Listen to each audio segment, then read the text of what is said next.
ஒரு முறை ஒரு ரிஷி சபையில் நடந்த ஒரு தவறே வாலி என்ற வானர சக்தி வீரனை சாபமாக மாற்றியது. அந்த ரகசியம் உங்களுக்கு தெரியுமா? வாலி வானரர்களின் சக்தியாளன். அவனை ஒரு நேரத்தில் யாரும் வெல்ல முடியாது. ஆனால் இந்த வீரனுக்கு ஒரு பெரும் சாபம் இருந்தது. அது என்ன தெரியுமா?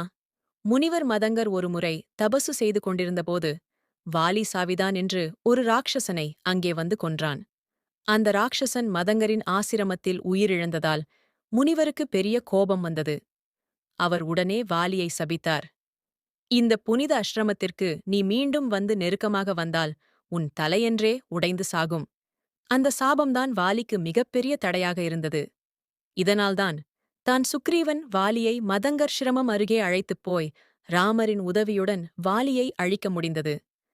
அதே சாபம் இல்லையென்றால் ராமனுக்கே வாலியை எதிர்க்க முடியாது என்பதை ரிஷிகள் கூறியிருக்கிறார்கள். மறைக்கப்பட்ட ராமாயண ரகசியங்களை விரைவில் உங்களுக்கு கொண்டு வருகிறோம். சப்ஸ்கிரைப் பண்ணுங்க.